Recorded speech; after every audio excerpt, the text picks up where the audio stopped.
Good morning friends. आज हम अपने नए टॉपिक की तरफ चलते हैं। हमारे नए टॉपिक का नाम है मोल फ्रैक्शन। आज हम पढ़ेंगे मोल प्रभाज के बारे में। तो देखिए, मोल प्रभाज पढ़ने से पहले उसके बारे में उसका फॉर्मूला जानना बहुत जरूरी है कि मोल प्रभाज का फॉर्मूला क्या होता है, मोल प्रभाज को कैसे सॉल्व किया जाता है और उसके न्यूमेरिकल कैसे किए जाते हैं। तो देखिए, सबसे पहले मोल प्रभाज को जो प्रेजेंट करते हैं या इसका जो साइन होता है जिससे इसको डिनोट करते हैं वो होता है काई। क्या बोलते हैं भाई? इसका नाम है काई। काई बोलते हैं इसको, काई। ठीक है भाई, काई। ये तो हमें पता चल गया कि मोल प्रभाज को काई से प्रेजेंट करते हैं। अब देखिए, अब बात आती है इसके फॉर्मूले की कि इसका कौन सा ऐसा फॉर्मूला है जिससे हम इसको सॉल्व करेंगे। देखिए भाई, सबसे पहले हम मान लेते हैं, माना हमने ये मान लिया कि ए जो है वो है विलायक। क्या है भाई? ए है हमारा विलायक। ए क्या है? हमारा विलायक। अब हमने दूसरा माना बी है मेरा विलय। बी क्या मान लिया मैंने? बी मान लिया मैंने अपना विलय। तो देखिए, मैं आपको एक सिंपल सा कॉन्सेप्ट ये बताऊंगी इसमें कि कितना आसान है मोल प्रभाज सॉल्व करना और इसका फॉर्मूला बनाना। देखो, हमने मान लिया कि हमने ए विलायक मान लिया और बी हमने क्या मान लिया? विलय मान लिया। तो देखिए, अब इसका फॉर्मूला बनाना है। तो देखिए, अगर हम विलायक के लिए फॉर्मूला लिखते हैं तो ये हो जाएगा काई ए। ठीक है भाई, काई ए बराबर, देखिए फॉर्मूला जो होता है इसमें भी दोनों मोलों की संख्या ही निकाली जाती है। अगर जिसके लिए मोल प्रभाज निकाल रहे हो हम लोग उसकी वैल्यू दो बार लिखी जाती है। अब सपोज करो मैंने ए क्या है? मेरा विलायक है, तो मैं विलायक के लिए मोल प्रभाज का फॉर्मूला बना रही हूँ। तो मेरा फॉर्मूला क्या बनेगा? यानी कि मेरा विलायक विलायक जो है वो दो बार आएगा। यानी कि इसको लिखेंगे हम इस तरीके से, विलायक के मोलों की संख्या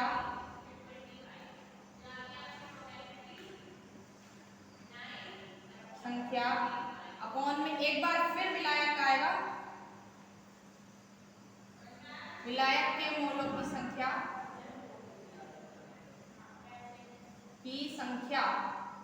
प्लस एक बार आएगी भाई उसमें विलय के मोलों की संख्या।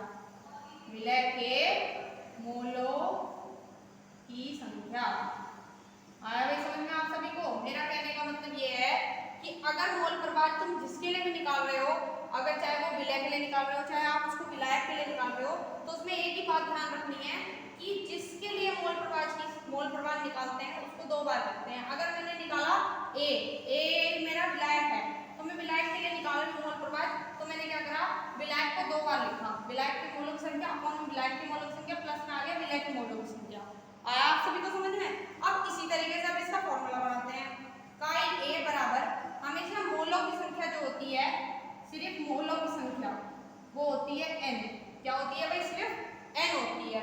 तो अब मैंने n को मान लिया तो मेरा क्या हो जाएगा? n। अब विलायक है तो n a हो जाएगा। समझ में आया? इसी तरीके से अपॉन में विलायक के मोलों की संख्या फिर से n a हो जाएगा प्लस उसी तरीके से अब विलय है, विलय मोलों की संख्या तो नहीं रहेगी लेकिन विलय के मोलों, विलय को मैंने माना था यहाँ पे b माना था, तो ये मेरा यहाँ b हो जाएगा। आया सभी को समझ में? तो ये मेरे लिए ये मेरा फॉर्मूला मेरे पास आ गया है। किस क्या है फॉर्मूला मेरा? ये मेरा फॉर्मूला विलायक के लिए था कि अगर हमें विलायक के मोल निकालने हैं, विलायक के मोलों की संख्या निकालनी है, तो मेरा क्या हो जाएगा? फॉर्मूला हो जाएगा काई ए बराबर Na अपॉन में Na प्लस Nb। समझ में आया सभी को? अब इसी तरीके से मुझे विलय के लिए निकालनी है, तो विलय के लिए मेरा हो जाएगा काई बी इक्वल टू क्या हो जाएगा भाई? अब मुझे इसके लिए निकालनी है, बी के लिए विलय के निकालनी है, तो जिसके लिए निकालते हैं मैंने अभी आपको बताया उसको क्या करते हैं? उसकी वैल्यू को दो बार रखते हैं। तो दो बार रखेंगे तो क्या आ जाएगा भाई? ये हो जाएगा मेरा एन बी अपॉन में एन बी दो बार और एक बार आएगी विलायक की, यानी कि हो जाएगा एन बी। तो इसी तरह से मेरा क्या आ गया भाई? मेरे लिए विलायक के लिए भी फॉर्मूला आ गया, अगर मुझे विलायक के मोल निकालने हैं, और मेरे पास विलय के लिए भी आ गया। आया आप सभी को समझ में? अब हमारे पास फॉर्मूला आ गया, तो इस तरीके से हम क्या करेंगे? ये हमारा मोल प्रभाज है सारा। इस कॉन्सेप्ट पे हम अब कुछ क्वेश्चन करेंगे। ठीक है भाई, तो चलते हैं अपने फर्स्ट क्वेश्चन की तरफ। चलिए भाई, अब चलते हैं अपने फर्स्ट क्वेश्चन की तरफ। हमारा पहला क्वेश्चन है 7.45 KCl को 100 ग्राम जल में घोला गया, विलयन में KCl के मोलंश या मोल प्रभाज क्या होगा? सबसे पहले 7.45 KCl को 100 ग्राम जल में घोला गया है। कि आपको जब आपने मोलरता के क्वेश्चन करे होंगे या आपने मोलरता के क्वेश्चन करे होंगे तो दोनों में विलय और विलायक का तो डिफरेंस पता ही चल गया होगा। ठीक है, ये बात पता चल गई हमें इसमें क्या विलायक है क्या विलय है। ठीक भाई, उसके बाद उन्हें क्या बोला, विलयन में सिर्फ KCl के मोल अंश ज्ञात करने हैं। क्या निकालना है, सिर्फ KCl के मोल अंश निकालने हैं, यानी कि विलय के मोल अंश की गणना करनी है। अब चलिए गणना करेंगे, कैसे करेंगे देखिए यहाँ पे। सबसे पहले ये है हमारा, क्या लिखते हैं क्वेश्चन में, अगर आपको क्वेश्चन गलत नहीं करना है तो आप अपने विलय और विलायक को बहुत ध्यान से लिखिए कि आपका विलय जो दिया है बाबू वो दिया है KCl। क्या दिया गया है, KCl यानी कि पोटेशियम क्लोराइड दिया गया है आपको, और कितना ग्राम दिया गया है, ये दिया है आपको 7.45। ठीक है, ये है हमारा विलय। अब आपका विलायक क्या चीज दी है, विलायक दिया गया है आपको जल। जल का मतलब होता है पानी या H2O भी बोलते हैं इसको फॉर्मूले में। तो इसकी वैल्यू दी है आपको 100 ग्राम। कितना ग्राम दिया भाई, 100 ग्राम। ठीक है, अब सबसे पहले क्वेश्चन को सॉल्व करने से पहले मैं आपको ये बात बता दूं कि इन दोनों का अणुभार हमें चाहिए। क्या चाहिए भाई, अणुभार, क्योंकि मोलों की संख्या निकालने के लिए आपको अच्छे से पता है कि फॉर्मूला लगता है दिया गया भार अपॉन में अणुभार। तो देखिए आप क्या करेंगे, हम इसके अणुभार, इसका अणुभार निकालते हैं। सबसे पहले अणुभार निकालेंगे भाई। के कितने पे आता है, के आता है हमारा, बताओ भाई कितने पे आता है, के आता है आपको 17 पे आता है। 17 का दुगना करते हैं, 19 पे आता है। 19 गुना 38 करते हैं, उसमें एक प्लस करते हैं, ये हो जाएगा 39 प्लस Cl के लिए आप लोग पता है आपको 35.5 लिखते हैं। जब इन दोनों को जोड़ोगे ये आ जाएगा 74.5। ठीक है भाई, आया समझ में। उसके बाद जल का निकाल लो। जल का सबको अच्छे से पता है अणुभार क्या होता है, जल का अणुभार होता है 18 होता है, चाहे निकाल के देख लो। 1 की मल्टीप्लाई 2 में करोगे, 1 2 2 प्लस 16 16 तो 18 होते हैं, अणुभार आ गया 18। सिंपल है बहुत। अब देखिए अब क्या करेंगे, अब क्या निकालना है हमें, सबसे पहले मोलों की संख्या निकालनी है। तो देखिए मोलों की संख्या निकालेंगे, सबसे पहले निकालते हैं, सबसे पहले निकालेंगे यहाँ पे KCl के मोलों की संख्या। मोलों की संख्या, मोलों की संख्या के लिए फॉर्मूला होता है भाई, दिया गया भार कौन में क्या आ जाएगा भाई, अणुभार। कोई कंफ्यूजन यहाँ तक नहीं होनी चाहिए आप सभी को। दिया गया भार है आपका, भार दे दिया उसने 7.45। अणुभार है KCl का 74.5। कितना है भाई, 74.5। सॉल्व करेंगे, मैंने आपको बताया पॉइंट उठाएंगे, 1 पॉइंट को हमेशा 1 मानते हैं, आगे जितने डिजिट है 0। यहाँ पॉइंट है, हटाया, ऊपर बन गया 10। एक 0 से एक 0 कट गया, ये पूरा सेम हो गया तो पूरा कट गया। आपके पास बचा सिर्फ 1/10, ये आ जाएगा 0.1। यहाँ तक कोई कंफ्यूजन नहीं होनी चाहिए। उसके बाद चलिए अब निकालते हैं जल के मोलों की संख्या। जल के मोलों की संख्या, जल के मोलों की संख्या निकालेंगे भाई। जल के मोलों की संख्या, दिया गया भार, ये रूल लगेगा, भार कितना है 100 ग्राम, अपॉन में अणुभार कितना है 18। ठीक है भाई, कोई कंफ्यूजन नहीं होनी चाहिए यहाँ तक। उसके बाद क्या करते हैं, सॉल्व करेंगे इसको।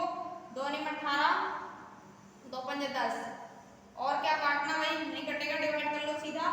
ये डिवाइड करने में आएगा समथिंग 5.55 आ जाएगा, करके देख लेना भाई, क्योंकि 9 5 का 45 होते हैं, 5 बचेंगे फिर 50 बन जाएगा, 9 5 का 45 आएंगे, 5 बच जाएंगे, इस तरीके से 5.55 आ जाएगा। अब देखिए मेरे पास KCl के भी मोलों की संख्या आ गई, जल के भी मोलों की संख्या आ गई। अब निकालना है मुझे मोल अंश, वो भी किसका निकालना है, सिर्फ KCl का निकालना है। तो देखिए लिखेंगे KCl का मोल अंश, मोल अंश। तो देखिए कैसे निकालेंगे भाई, मैंने आपको बताया था जिसका भी मोल अंश निकालते हैं उसकी मोलों की संख्या को 2 बार लिखते हैं।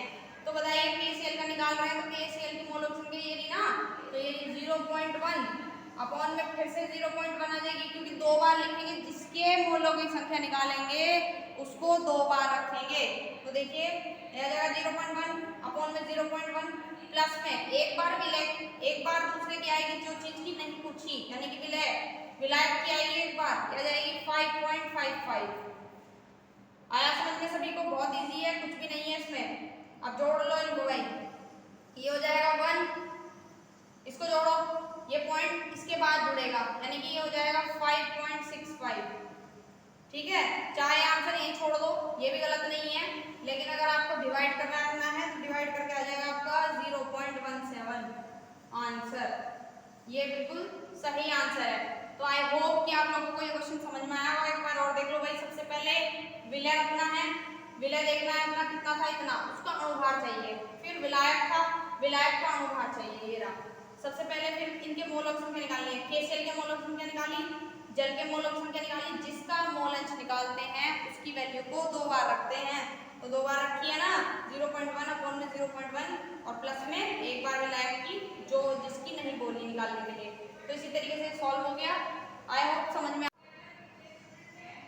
आ जाइए भाई। अब अपने क्वेश्चन अगले की तरफ बढ़ते हैं हम लोग। हमारा क्वेश्चन है 6 ग्राम यूरिया 900 ग्राम जल में घोला गया है। यूरिया के मोल अंश की गणना करनी है और यूरिया का अनुपात दे रखा है 60। ठीक है भाई, इसने क्या बोला है, 6 ग्राम यूरिया है, उसको 900 ग्राम जल में घोला गया है।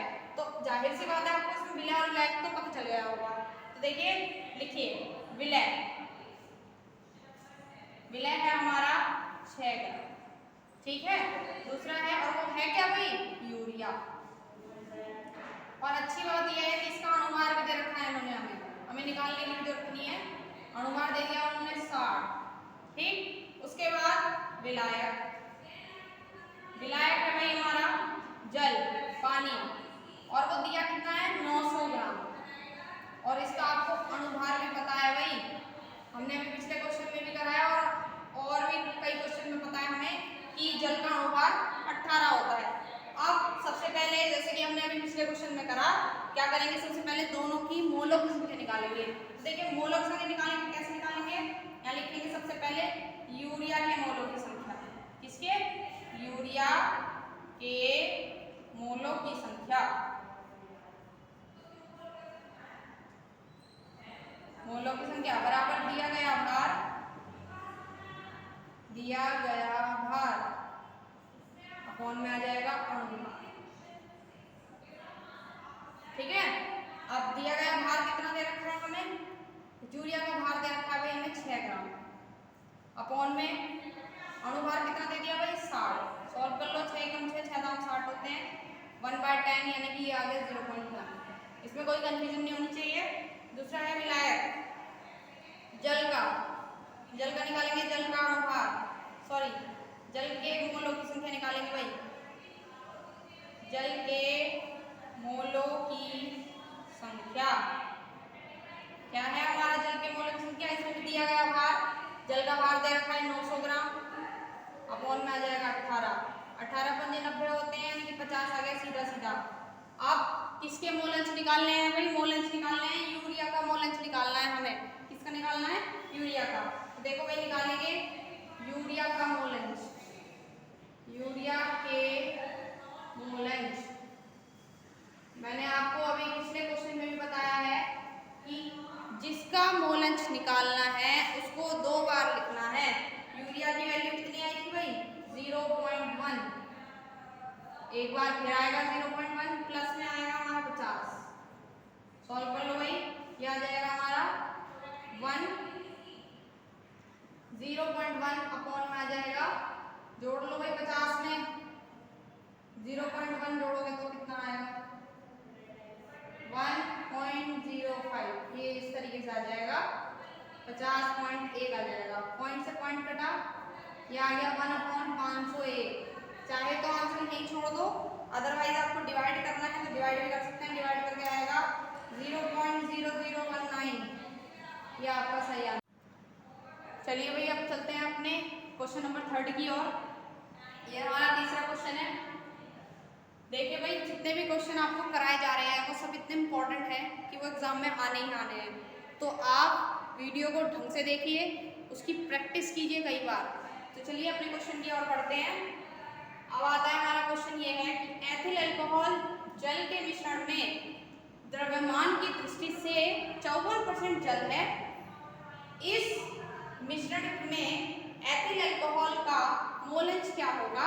एथिल अल्कोहल का अणुभार दे रखा है आपको 46। अब ये क्या क्वेश्चन दिया है भाई? इसने कहा कि कोई एथिल अल्कोहल है। एथिल अल्कोहल का फॉर्मूला आप सभी जानते होंगे कि कोई एथिल अल्कोहल है। आपको जल से तो ये पता चल रहा है कि जल हमारा विलायक है, तो एथिल अल्कोहल जाहिर सी बात है ये क्या होगा? हमारा विलय होगा। तो विलय दे दिया आपको भाई, विलय है हमारा एथिल अल्कोहल। एथिल अल्कोहल, तो अब एथिल अल्कोहल का फॉर्मूला तो सभी को पता होगा। एथिल अल्कोहल का फॉर्मूला होता है C2H5OH, ये होता है एथिल अल्कोहल। तो इसने बताया है कि एथिल अल्कोहल जल के मिश्रण में, मतलब दोनों का मिश्रण है, जल भी है उसमें, एथिल अल्कोहल भी है, तो दोनों के मिश्रण में द्रव्यमान की दृष्टि से अगर उसका द्रव्यमान नापा जाए तो इसकी दृष्टि से 54% जल है। कहने का मतलब उसने क्या कह दिया कि उसमें 54% जो है वो जल है। तो अब हमें पता चल गया कि 54% जल है, यानी कि विलायक की वैल्यू दे दी उसने। विलायक बता दिया उसने मुझे कि मैंने विलायक 54% दिया है। तो देखिए भाई इसमें इन्होंने बता दिया कि विलायक कितना है? 54% है। तो अब हमें विलय भी चाहिए। तो मैंने आपको एक बात बताई थी कि जब भी ये कोई भी चीज परसेंटेज में दी जाती है तो उसको 100 से घटा लेते हैं, तो हमारी दूसरी वैल्यू निकल जाती है। तो हम इसको करेंगे, यहाँ पे लिखेंगे इसको 100 माइनस 54, तो ये कितना आ जाएगा? 48 आ जाएगा। ठीक है भाई, यानी कि जो मेरा विलय है वो मेरा 48 है। समझ में आया नहीं? अब इसका अणुभार कितना दे दिया? इसका अणुभार भी हमारा, अणुभार भी इसका 48 ही दे रखा है। ठीक है भाई, अब हमारे पास सारी वैल्यू आ चुकी है। अब विलायक क्या है? हमारा जल है, तो जल का अणुभार तो आप लोग जानते ही हैं। जल का जो अणुभार होता है वो 18 होता है। कितना होता है भाई? 18।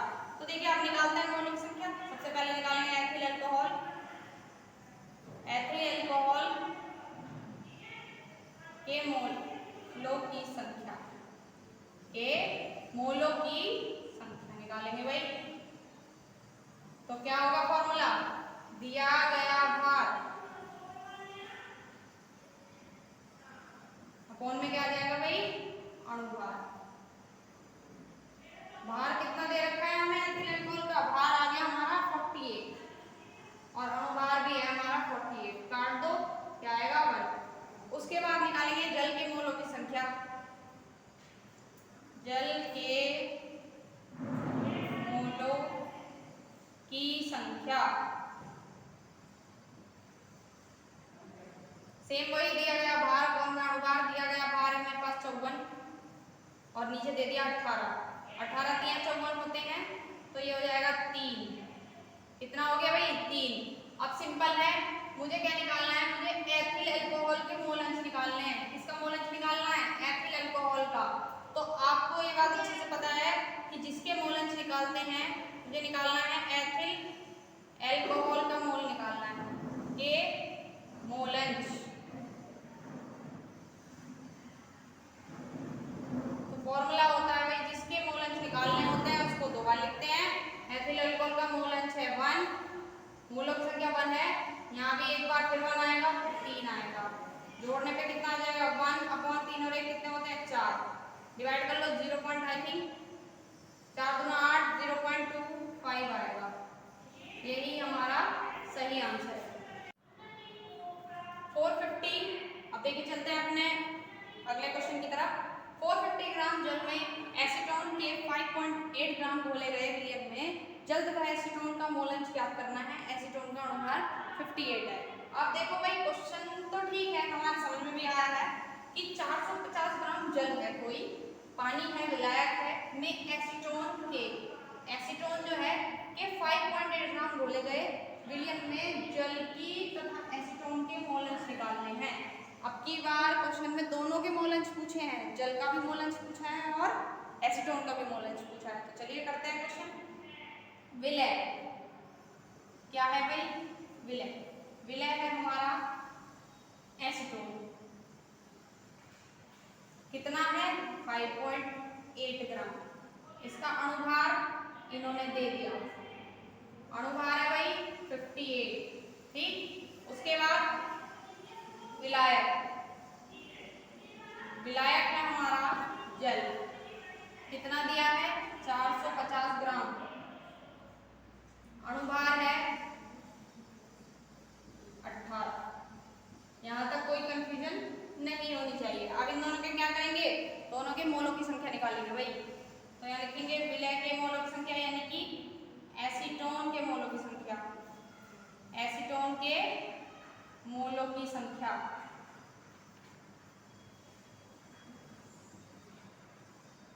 बराबर है भाई दिया गया भार, दिया गया भार अपॉन में आएगा अणुभार, दिया गया भार अपॉन में अणुभार। भार कितना दिया है भाई 5.8, अणुभार कितना है भाई 58, पॉइंट हटाएंगे 10 बन जाएगा। इससे ये पूरा कट गया, बचा 1/10, आ गया 0.1। यहाँ तक कोई कंफ्यूजन नहीं होनी चाहिए। उसके बाद निकालेंगे जल के मोलों की संख्या, जल के मोलों की संख्या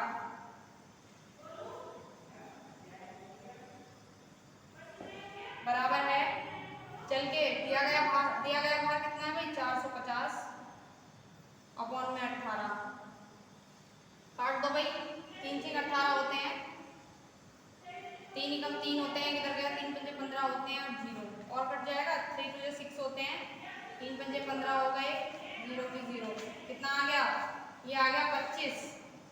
सही है भाई, सही किया है मैंने, 25 ही आ रहा है, हाँ 25 आया, गलत आ गया, 25 ही आ रहा है।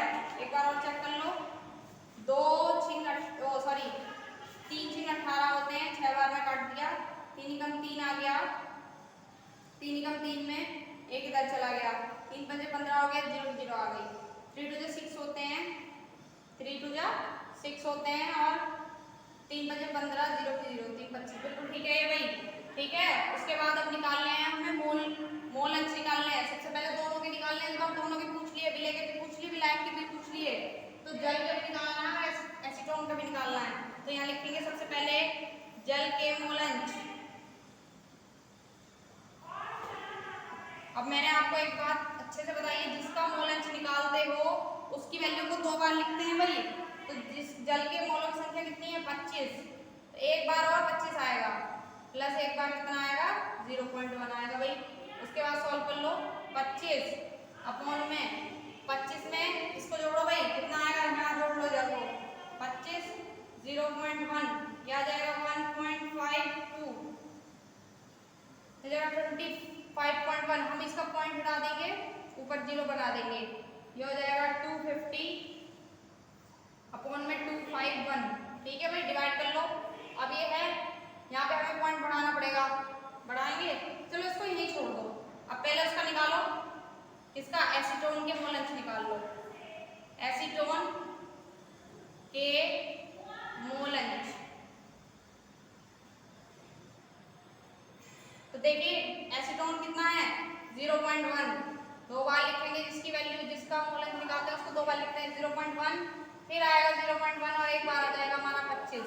ठीक है भाई, तो देखिए इसको सॉल्व करेंगे, क्या आ जाएगा 0.1 तो ऐसे ही आ जाएगा भाई, 25 में इसको जोड़ो, यहाँ जोड़ा था तो ये आ जाएगा 25.1, पॉइंट से पॉइंट हट गया, बचा हमारा 1/251। हमने दोनों आंसर यही छोड़ दिए भाई। इसी तरीके से देखो भाई, इसका डिवाइड खुद कर लेना, जो आए वो तुम्हारा आंसर है, और चाहे इसे भी छोड़ देना, इसकी भी डिवाइड खुद करो, जो आए वही तुम्हारा आंसर है। तो इस तरीके से हमने आज मोल प्रकाश के क्वेश्चन क्या किए हैं भाई, कंप्लीट किए हैं। बहुत आसान है, कुछ भी नहीं है, वीडियो को बार बार देखिए, समझ में आ जाएगा। कमेंट कीजिए, लाइक कीजिए, शेयर कीजिए।